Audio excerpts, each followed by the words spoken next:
Bapak Ibu yang dikasihi Tuhan Yesus, mari kita menundukkan kepala, menundukkan hati kita di hadapan Tuhan sebelum kita mendengarkan Tuhan berbicara kepada kita. Terima kasih ya Bapa, kami sungguh bersyukur karena di pagi hari ini Tuhan membawa kami untuk bertemu dengan Engkau. Dan Engkau tahu Tuhan, setiap kami datang dengan berbagai kondisi dalam hidup kami. Ada yang datang dalam pergumulan, ada yang datang dengan kesulitan. Tapi kami percaya Tuhan, bertemu dengan Tuhan membuat kami menemukan pengharapan. Bertemu dengan Tuhan membawa kami untuk melihat bahwa Tuhan mengasihi kami dan Tuhan tidak pernah meninggalkan kami. Dan biarlah pada kesempatan ini, satu kali lagi Tuhan, kami dengarkan Engkau berbicara kepada kami. Sehingga itu Tuhan Yesus, kami mohon belas kasihan-Mu kepada kami, supaya pada kesempatan ini hati kami betul-betul terbuka terhadap firman-Mu. Terima kasih Bapa, urapi hamba-Mu yang akan menyampaikan, bahkan juga setiap jemaat yang akan mendengarkan. Terima kasih Tuhan. Kami sungguh berdoa dalam nama Tuhan Yesus. Amin. Shalom, selamat pagi Bapak Ibu yang dikasihi Tuhan Yesus. Puji Tuhan kita dapat berjumpa kembali di pagi hari ini untuk bersama-sama merenungkan firman Tuhan. Saya mengajak kita untuk membuka Alkitab kita dari Mazmur pasal 51. Mazmur 51 ayat yang pertama hingga ayat yang ke-21 saya akan baca untuk kita. Untuk pemimpin biduan, Mazmur dari Daud ketika Nabi Nathan datang kepadanya setelah ia menghampiri Batsheba. Kasihanilah aku ya Allah menurut kasih setiamu. Hapuskanlah pelanggaranku menurut rahmat-Mu yang besar. Bersihkanlah aku seluruhnya dari kesalahanku dan tahirkanlah aku dari dosaku. Sebab aku sendiri sadar akan pelanggaranku. Aku senantiasa bergumul dengan dosaku. Terhadap Engkau sajalah aku telah berdosa dan melakukan apa yang Kau anggap jahat, supaya ternyata Engkau adil dalam putusan-Mu, bersih dalam penghukuman-Mu. Sesungguhnya dalam kesalahan aku diperanakan, dalam dosa aku dikandung ibuku. Sesungguhnya Engkau berkenan akan kebenaran dalam batin, dan dengan diam-diam Engkau memberitahukan hikmat kepadaku. Bersihkanlah aku daripada dosaku dengan hisop, maka aku akan menjadi tahir. Basuhlah aku, maka aku menjadi lebih putih dari salju. Biarlah aku mendengar kegirangan dan sukacita. Biarlah tulang yang Kau remukan bersorak-sorak kembali.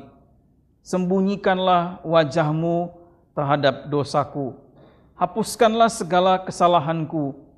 Jadikanlah hatiku tahir ya Allah, dan perbaharuilah batinku dengan roh yang teguh. Janganlah membuang aku dari hadapan-Mu, dan janganlah mengambil roh-Mu yang kudus daripadaku. Bangkitkanlah kembali padaku kegirangan karena selamat yang daripada-Mu, dan lengkapilah aku dengan roh yang rela. Maka aku akan mengajarkan jalan-Mu kepada orang-orang yang melakukan pelanggaran, supaya orang-orang berdosa berbalik kepadamu. Lepaskanlah aku dari hutang darah, ya Allah, Allah keselamatanku, maka lidahku akan bersorak-sorai memberitakan keadilan-Mu. Ya Tuhan, bukalah bibirku supaya mulutku memberitakan puji-pujian kepadamu, sebab Engkau tidak berkenan kepada korban sembelihan. Sekiranya ku persembahkan korban bakaran, Engkau tidak menyukainya. Korban sembelihan kepada Allah ialah jiwa yang hancur, hati yang patah dan remuk, yang tidak akan Kau pandang hina ya Allah. Lakukanlah kebaikan kepada Sion menurut kerelaan hati-Mu. Bangunkanlah tembok-tembok Yerusalem, maka Engkau akan berkenan kepada korban yang benar, korban bakaran dan korban yang terbakar seluruhnya, maka orang yang mengorbankan lembu jantan di atas mezbah-Mu. Demikianlah firman Tuhan. Berbahagialah setiap kita yang mendengar dan juga melakukan firman Tuhan. Hosiana. Hosiana, Hosiana, Hosiana.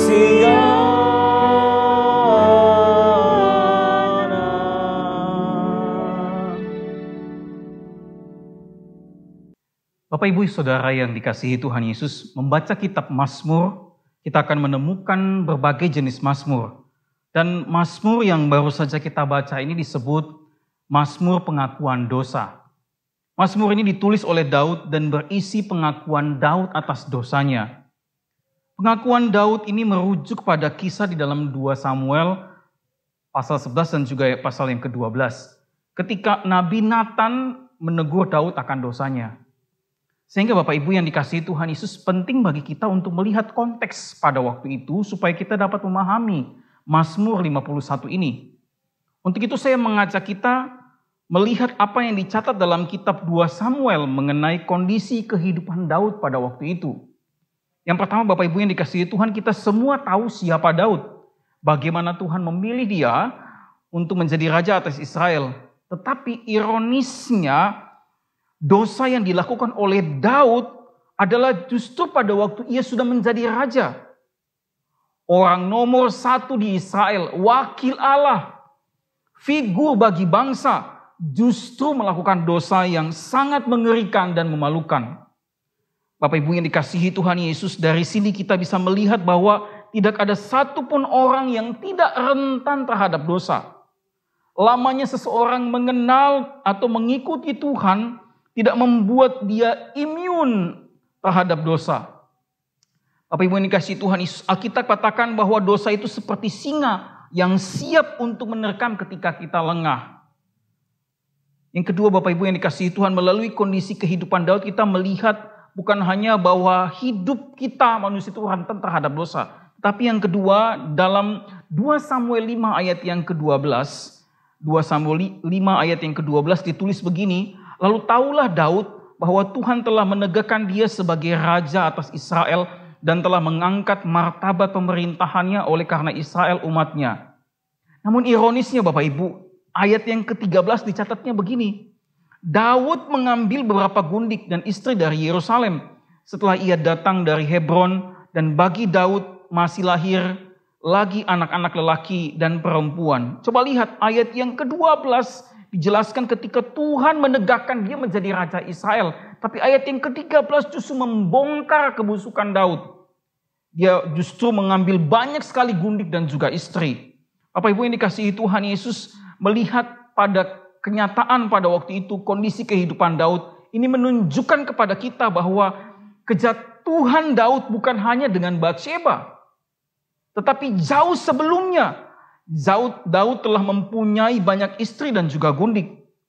Ini menunjukkan kepada kita bahwa hal seperti ini sudah biasa bagi Daud. Kita bisa bandingkan Bapak Ibu ya, ketika Nabi Nathan menegur Daud. Waktu Nabi Nathan tegur Daud ya Bapak Ibu, itu sudah lahir anak dari hasil perzinahan Daud dengan Batsheba. Nah, kalau anak itu sudah lahir berarti sudah hampir setahun.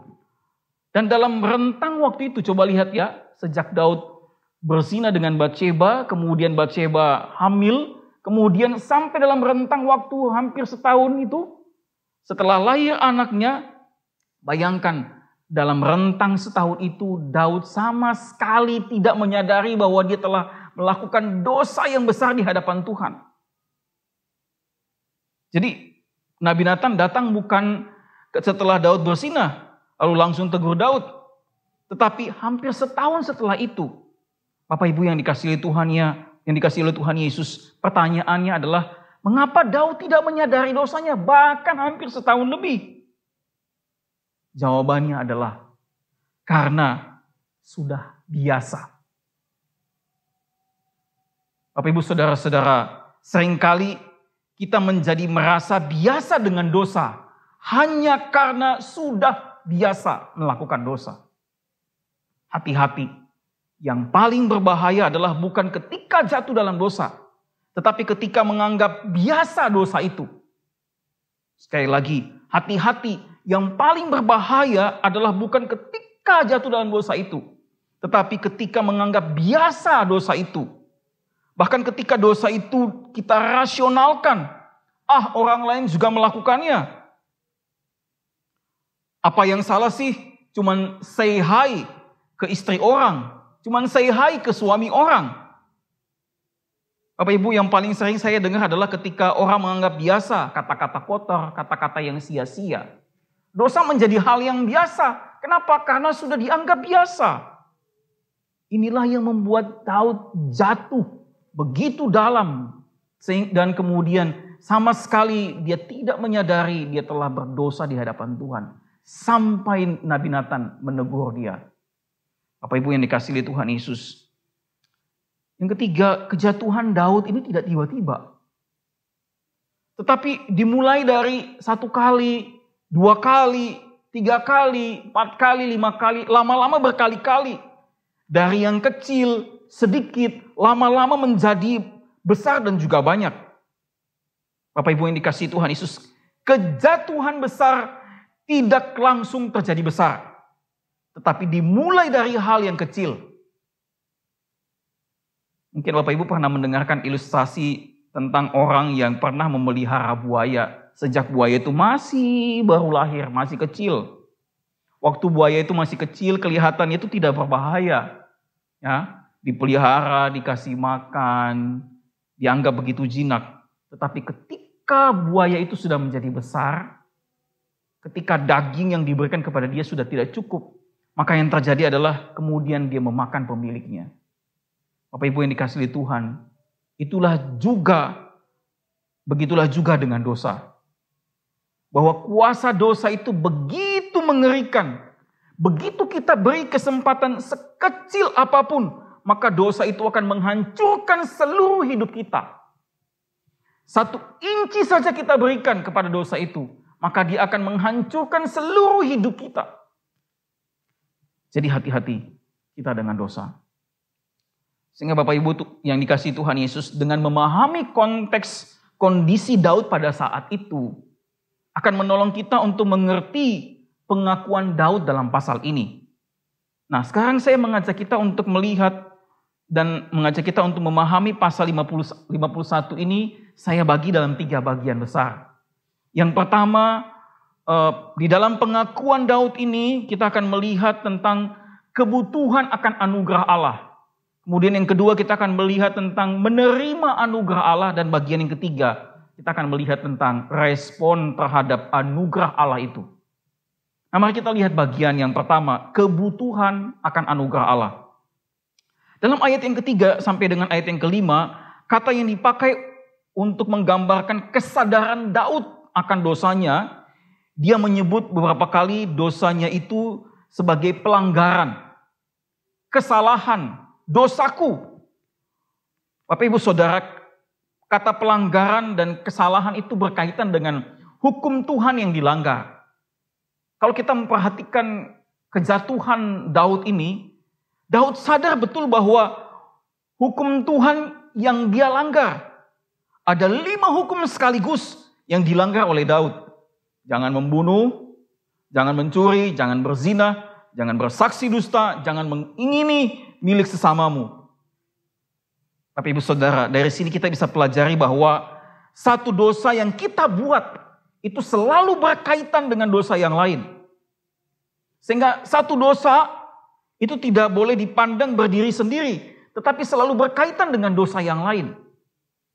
Saya yakin orang yang berselingkuh adalah orang yang juga pandai melakukan kebohongan.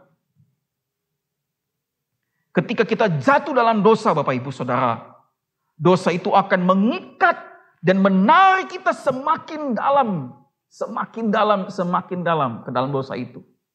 Jadi Daud katakan demikian untuk mengingatkan kita. Kata dosa yang dituliskan oleh Daud itu berarti tidak tepat sasaran. Bahwa Daud sadar betul apa yang dia lakukan tidak tepat dengan sasaran yang Tuhan kehendaki. Daud secara terang-terangan melawan kehendak Allah. Sehingga pemilihan kata-kata Daud ini untuk menggambarkan kepada kita betapa serius dan besar dosa yang ia buat, baik dari segi kualitas dan juga kuantitasnya. Bapak Ibu yang dikasihi Tuhan Yesus, dalam bagian yang pertama ini, Daud bukan hanya menunjukkan kesadarannya akan dosanya melalui sejumlah kata-kata yang dia gunakan, pemilihan kata yang dia gunakan dalam ayat-ayat ini. Tetapi Bapak Ibu yang dikasihi Tuhan Yesus, Daud bukan hanya sadar akan dosanya, Daud bukan hanya sadar bahwa dosanya itu bukan hanya berkaitan dalam relasinya dengan Batsheba, dengan Uria, keluarganya, bangsanya. Namun Daud melihat bahwa dosa yang ia lakukan itu adalah dosa kepada Allah. Dalam ayat yang ke-6 Daud katakan, terhadap engkau sajalah aku telah berdosa dan melakukan apa yang kau anggap jahat. Daud sadar betul bahwa dosa yang dia lakukan bukan hanya berkaitan dengan relasinya dengan Batsheba. Dia sadar betul bahwa dosa yang dia lakukan bukan hanya melukai orang lain. Tapi dia sadar betul bahwa dosa yang dia lakukan adalah dosa terhadap Allah. Pada hakikatnya Bapak Ibu, dosa itu berkaitan secara vertikal antara kita dengan Allah. Ketika kita melukai orang lain, kita sedang menyakiti hati Allah yang menciptakan orang lain. Sehingga pertama-tama dosa selalu berhubungan dengan Allah. Daud tahu betul akan hal ini. Sebelum relasi horizontalnya beres, terlebih dahulu ia sadar bahwa ia telah menghancurkan relasi vertikalnya. Bapak Ibu yang dikasihi Tuhan Yesus, dengan mengakui dosanya begitu besar, Daud sedang mengharapkan belas kasihan Allah baginya. Kalau kita memperhatikan dalam ayat yang ketiga, dia mengawali seluruh pengakuannya ini dengan kalimat, kasihanilah aku ya Allah. Kesimpulannya adalah pengakuan Daud akan besar dosanya di hadapan Allah membuat ia menyadari kebutuhan yang mendalam akan anugerah Allah baginya. Bapak Ibu yang dikasihi Tuhan Yesus, hanya ketika kita melihat atau menyadari betapa dalamnya, betapa besarnya dosa yang kita buat di hadapan Allah, barulah kita akan melihat dan menyadari kebutuhan yang mendalam akan anugerah Allah. Tuhan Yesus katakan bahwa bukan orang sehat yang butuh tabib, tetapi orang yang sakit. Bapak Ibu, hanya orang yang sadar dia sakit, yang sadar butuh minum obat.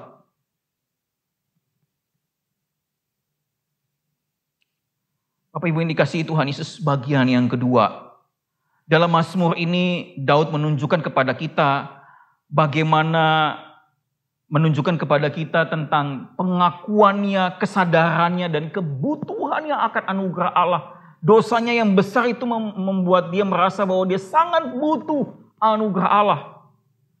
Tetapi di dalam pengakuannya ini, Daud menunjukkan kepada kita juga bahwa bagaimana belas kasihan Allah itu ia terima. Bagaimana belas kasihan Allah itu diekspresikan kepada Daud. Sehingga bagian kedua yang akan kita bahas ini adalah tentang menerima anugerah Allah. Bapak Ibu yang dikasihi Tuhan, bagaimana Daud menerima anugerah Allah itu ditunjukkan melalui dua hal. Yang pertama, pengampunan. Daud menerima anugerah Allah itu melalui pengampunan yang diberikan kepadanya. Bapak Ibu, dalam ayat yang ketiga dan ayat yang ke-11, Daud menggunakan kata hapuskanlah. Mungkin contohnya seperti papan tulis yang penuh dengan coretan awalnya, kemudian dihapus hingga bersih. Dalam ayat yang keempat, Daud menggunakan kata bersihkanlah dan tahirkanlah. Bapak Ibu, kedua istilah ini berhubungan dengan ritual penyucian dalam konteks ibadah Israel.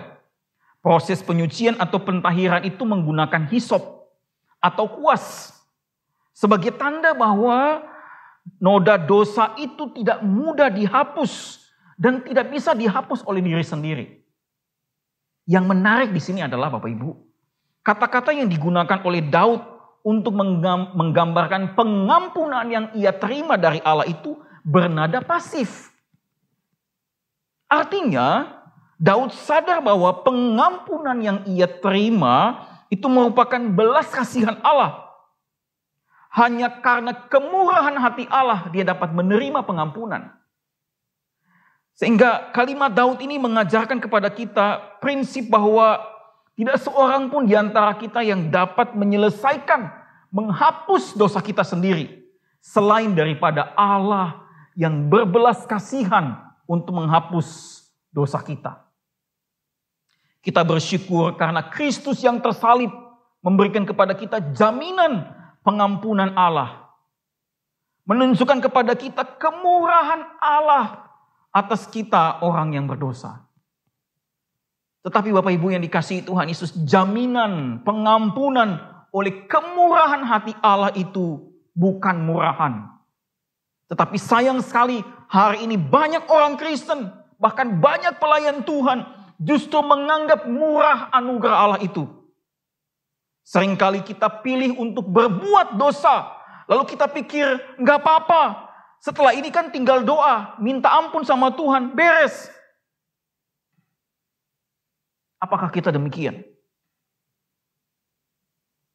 Bapak Ibu yang dikasihi Tuhan Yesus, yang kedua, Daud bukan hanya menunjukkan kepada kita bagaimana anugerah Allah itu diekspresikan kepadanya melalui pengampunan, tetapi juga bahwa menerima anugerah Allah itu berkaitan dengan sikap hati yang dikehendaki oleh Allah. Sikap hati seperti apa yang dikehendaki oleh Allah? Saudara, waktu Daud datang kepada Tuhan membuat pengakuan ini, hatinya tidak senang biasa-biasa saja, tenang-tenang saja. Tapi ketika dia membuat pengakuan ini di hadapan Tuhan, dia datang dengan hati yang hancur di hadapan Tuhan. Hatinya hancur karena kesadarannya akan dosanya. Hatinya hancur, malu karena ia telah melukai hati Allah. Dalam ayat yang ke-18 sampai 19 Daud tuliskan, sebab engkau tidak berkenan kepada korban sembelihan. Sekiranya ku persembahkan korban bakaran, engkau tidak menyukainya. Korban sembelihan kepada Allah ialah jiwa yang hancur, hati yang patah dan remuk. Tidak akan kau pandang hina ya Allah. Bapak Ibu yang dikasihi Tuhan Yesus, Daud menyebut hal ini bukan take it for granted, tetapi dengan air mata yang bercucuran. Daud ingin mengatakan bahwa tidak ada yang dapat dia lakukan untuk membayar dosanya. Daud ingin mengatakan bahwa tidak ada yang bisa dia lakukan untuk menyelesaikan dosanya di hadapan Allah. Korban-korban bakaran tidak akan bisa membereskan dosanya di hadapan Tuhan. Binatang-binatang yang dia korbankan di hadapan Allah tidak akan bisa menebusnya dari dosa. Satu-satunya yang dapat membereskan pelanggarannya adalah Tuhan itu sendiri. Hanya Tuhanlah yang memiliki jalan untuk membereskan pelanggarannya.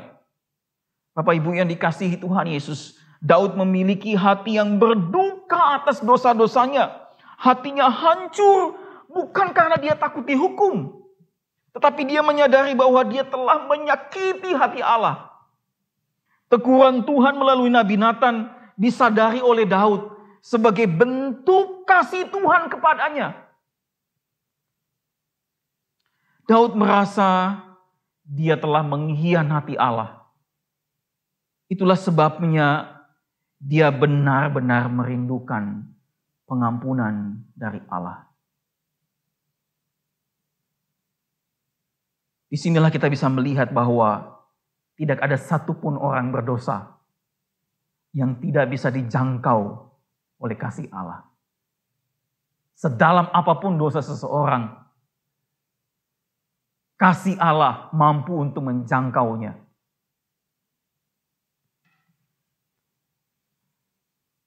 Dalam ayat yang ke-9 dicatat demikian, Daud katakan, bersihkanlah aku dari dosaku dengan hisop, maka aku menjadi tahir, basuhlah aku, maka aku menjadi lebih putih dari salju. Ayat yang ke-12, jadikanlah hatiku tahir ya Allah, dan perbaharuilah batinku dengan roh yang teguh. Yang ketiga, Bapak Ibu yang dikasihi Tuhan Yesus, Daud menggambarkan dirinya yang menerima anugerah Allah itu melalui pengampunan, tetapi juga bicara tentang orang yang menerima anugerah Allah itu berkaitan dengan sikap hati yang dikehendaki Allah. Tapi yang ketiga juga adalah bicara tentang orang yang menerima anugerah Allah itu harusnya memiliki tekad untuk mengalami perubahan dalam hidupnya. Daud bukan hanya merindukan pengampunan, tetapi kerinduannya juga lebih dalam supaya hidupnya dibaharui oleh Tuhan. Melalui pengakuan dosa Daud ini, Bapak Ibu, kita belajar sebuah prinsip bahwa orang yang menerima anugerah Allah harusnya punya tekad untuk mengalami perubahan dalam hidupnya. Ada satu kerinduan dan tekad untuk tidak ingin kembali jatuh ke dalam lubang yang sama.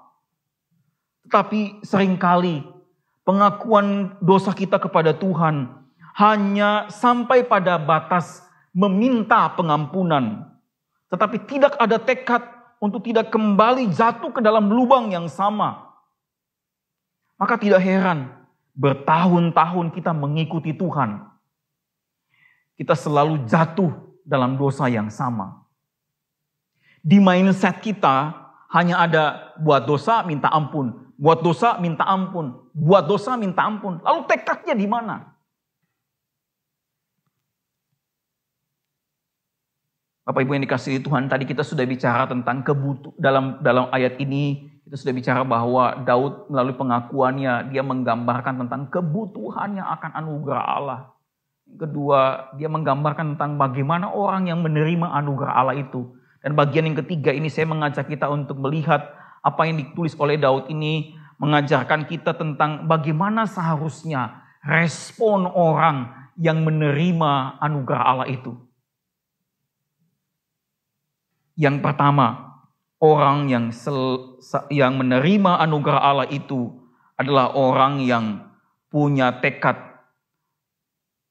untuk memperhatikan orang-orang yang ada di sekelilingnya.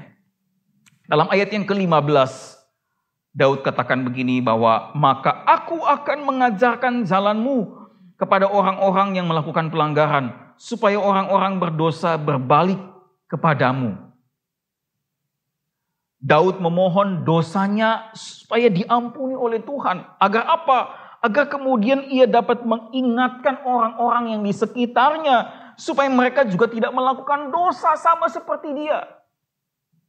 Daud punya tekad bahwa kalau aku menerima anugerah Allah, respon Daud terhadap anugerah yang dia terima daripada Tuhan, pengampunan yang dia alami daripada Tuhan, menaruh tekad di dalam hatinya supaya orang yang di sekeliling dia itu juga tidak melakukan dosa yang sama seperti dia. Daud menunjukkan kepada kita prinsip orang yang telah menerima anugerah Allah adalah orang yang memiliki hati agar orang-orang yang ia kasihi, orang-orang yang ia kenal, orang-orang yang dia tahu ada di sekelilingnya juga dapat hidup benar di hadapan Allah. Sebagaimana hati Allah yang ingin orang berbalik kepadanya, demikian juga seharusnya hasrat hati orang-orang yang telah menerima anugerah Allah. Tetapi ironisnya seringkali kita masa bodoh, cuek dengan orang-orang di sekeliling kita. Demi menjaga stabilitas persahabatan, persekutuan, kita menjadi takut untuk mengingatkan orang lain agar mereka berbalik kepada Tuhan.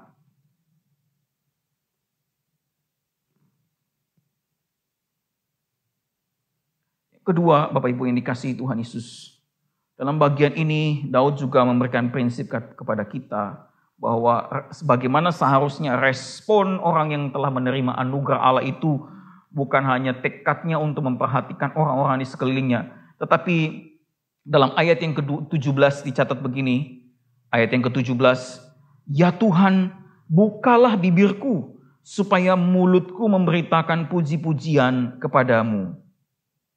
Respon Daud ketika menerima anugerah Allah adalah tekadnya untuk memuji Tuhan, untuk memuliakan Tuhan.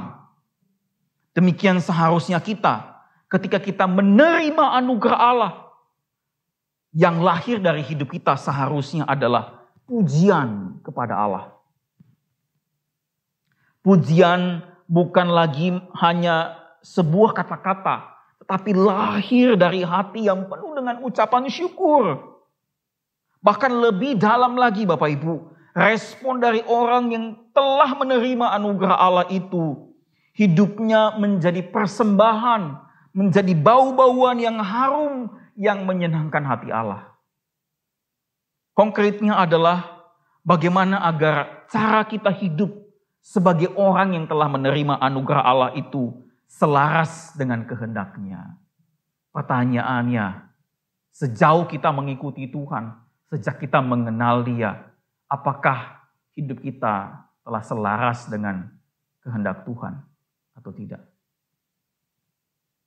Dalam ayat yang ke-20 dan 21, Daud katakan bahwa lakukanlah kebaikan kepada Sion menurut kerelaan hatimu, bangunlah tembok-tembok Yerusalem, maka engkau akan berkenan kepada korban yang benar, korban bakaran dan korban yang terbakar seluruhnya, maka orang akan mengorbankan lembu jantan di atas mezbahmu.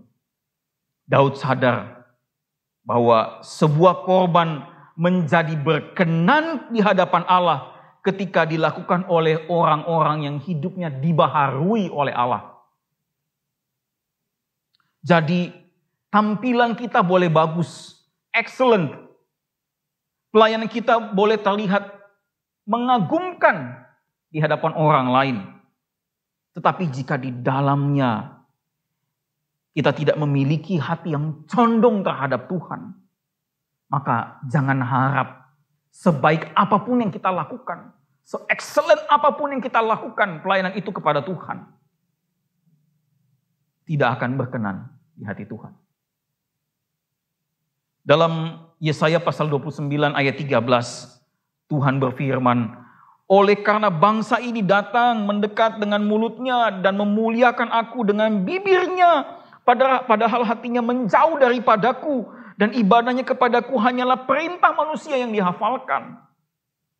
Bapak Ibu yang dikasihi Tuhan Yesus, kita mungkin bisa poles tampilan. Orang terkecoh dengan penampilan. Tetapi sesungguhnya Allah melihat jauh ke dalam hati kita.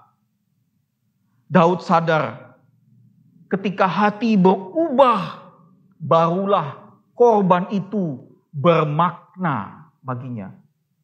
Ketika hati berubah, barulah korban yang ia persembahkan kepada Allah itu menjadi berkenan di hadapan Allah.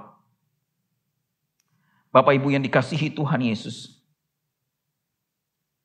mengakhiri khotbah ini, saya mengajak kita pagi hari ini untuk merenungkan, mengevaluasi hidup kita di hadapan Tuhan. Mari kita meratapi dosa-dosa kita di hadapan Tuhan. Dengan hati yang hancur di hadapan Allah. Dengan kesadaran penuh bahwa kita telah berdosa, menyakiti hati Allah. Saudara, apakah hari ini dosa sudah menjadi hal yang biasa bagi kita? Bahkan menjadi kesenangan. Kita sulit untuk lepaskan. Bertahun-tahun kita jatuh dalam dosa yang sama. Seringkali kita take it for granted. Kita abaikan. Kita anggap murah anugerah Allah itu. Bapak Ibu Saudara, terhadap hal ini, izinkan saya pagi ini menjadi Nabi Nathan bagi saudara. Bahwa yang menyakiti hati Allah, engkaulah orangnya. Bahwa yang menganggap biasa-biasa dosa itu, engkaulah orangnya. Bahwa yang terang-terangan bertindak melawan kehendak Allah, tidak jujur di hadapan Allah, Engkaulah orangnya. Saudara, jika pagi ini Tuhan sedang menggoncang hati kita, menggoncang hati Anda ketika mendengar firman Tuhan ini, datanglah kepada Tuhan. Akuilah dosa kita di hadapan Tuhan. Sadarilah bahwa kita telah berdosa di hadapan Tuhan. Mintalah ampun daripadanya. Tidak ada dosa yang tidak bisa Tuhan ampuni. Ketika itu diakui dengan hati yang sadar dan hancur di hadapannya. Tidak ada orang yang berdosa yang tidak dapat dijangkau oleh kasih Allah. Bapak Ibu yang dikasihi Tuhan Yesus, sesungguhnya pagi ini Allah sedang berdiri di depan pintu hatimu. Dan dengan lembut Dia berkata, kembalilah anakku, aku mengasihi engkau. Sudah lupakah engkau dengan kedua tangan yang berlubang paku ini? Di atas kayu salib yang kasar itu aku menanggung dosamu. Di saat aku terpaku bersama dengan seluruh dosamu. Di saat itulah engkau ada di hatiku, kata Tuhan. Saudara, dengarkanlah panggilan Tuhan pagi ini. Kembalilah anakku, aku mengasihi engkau. Amin. Bapak Ibu yang dikasihi Tuhan Yesus, mari kita tundukkan kepala di hadapan Tuhan. Saya memberikan kesempatan kepada kita untuk berdiam diri sejenak di hadapan Tuhan. Kalau kita sadar bahwa pagi ini Tuhan sedang menegur kita,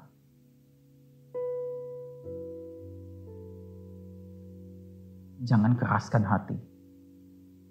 Kita bukalah di hadapan Tuhan. Kalau kita sadar selama ini bertahun-tahun kita mengikuti Tuhan, tapi kita selalu jatuh di dalam lubang yang sama, datanglah kepada Tuhan. Jikalau ada kebencian di hati kita,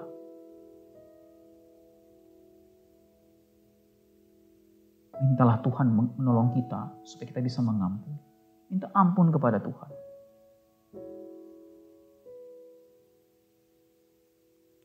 Jikalau ada dosa-dosa yang selama ini kita sembunyikan, pada pagi hari ini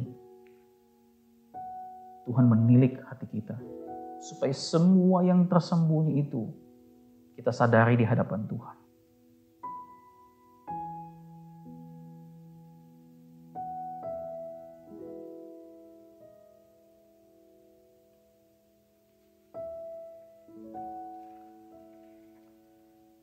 Bapa, terima kasih. Pagi hari ini dengan hati yang hancur kami datang di hadapan Tuhan. Kami akui segala dosa dan pelanggaran kami. Seringkali kami anggap biasa.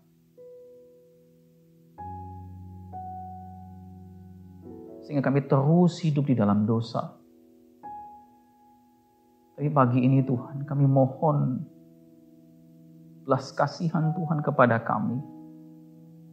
Sebab kami tahu bahwa kami tidak bisa membereskan dosa kami. Bertahun-tahun kami terikat dengan dosa.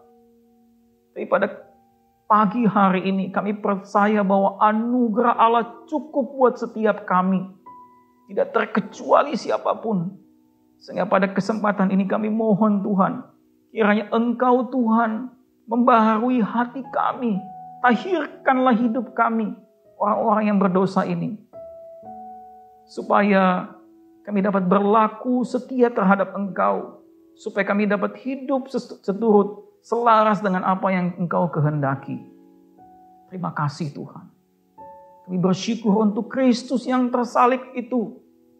Yang memberikan jaminan kepada kami bahwa setiap orang-orang yang datang mengaku dosanya di hadapan Tuhan, maka Allah kami yang setia dan adil adalah Allah yang akan menyucikan kami dari segala kejahatan kami. Terima kasih Tuhan. Kami bersyukur karena pagi ini kami boleh dipulihkan oleh Tuhan. Kami boleh menerima pengampunan daripada Tuhan.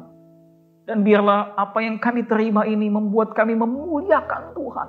Hati kami boleh penuh dengan pujian dan syukur. Sehingga hari-hari yang kami lalui merupakan hari-hari di mana kami dapat terus hidup memuliakan Engkau Tuhan. Terima kasih Bapa. Pada kesempatan ini Tuhan, kami mengucap syukur untuk segala kebaikan-Mu bagi jemaat GKBI. Untuk segala hal yang Tuhan sudah karuniakan. Terima kasih Tuhan untuk setiap ibadah-ibadah yang boleh dilakukan dalam sepanjang minggu. Dan kami doakan kiranya setiap persekutuan-persekutuan ibadah-ibadah yang dilakukan menjadi alat di tangan Tuhan untuk membawa setiap jemaat untuk mengalami pertumbuhan iman di hadapan Tuhan. Terima kasih Tuhan. Tuhan berkati semua orang yang terlibat. Para pelayan yang mengambil bagian di dalamnya. Tuhan berkati sehingga semua pelayan mereka berkenan di hati Allah dan menjadi berkat bagi setiap jemaat. Kami berdoa juga untuk jemaat Tuhan dalam segala pergumulan yang dihadapi dalam belakangan ini. Entah itu pergumulan ekonomi, pergumulan kesehatan, pekerjaan, masa depan, pergumulan studi. Tuhan, kami sungguh percaya bahwa tidak ada hal yang tidak sanggup Tuhan, tidak ada hal yang tidak sanggup Tuhan untuk Tuhan lakukan, Tuhan selesaikan dalam hidup kami. Sehingga kami sungguh berdoa dan meletakkan pergumulan kami sepenuhnya dalam tangan Tuhan. Terima kasih Bapa. Dan pada kesempatan ini juga kami mengucap syukur untuk saudara-saudara kami yang Tuhan telah tambahkan setahun usia dalam minggu ini. Baik adik Farelino Teguh Jaya tanggal 16 Maret. Untuk saudara Wycliffe Ishak Pola pada tanggal 19 Maret. Dan saudari Jessica Elizabeth Kamarga tanggal 20 Maret. Terima kasih Tuhan untuk kasih karunia Tuhan buat mereka. Setahun usia yang Tuhan tambahkan. Dan kami doakan kiranya usia yang bertambah dalam hidup mereka ini membuat mereka sungguh-sungguh mencari hati Allah. Mereka boleh mengejar hati Tuhan dalam hidup mereka. Segala yang menjadi harapan, cita-cita mereka, masa depan mereka, kami sungguh percaya ada dalam tangan-Mu. Engkau akan memberikan yang terbaik untuk hidup mereka. Terima kasih Tuhan. Biarlah dalam usia yang bertambah ini, mereka boleh bertekad untuk hidup sungguh-sungguh memuliakan Tuhan. Terima kasih Tuhan. Inilah seluruh doa dan permintaan kami kepada Tuhan.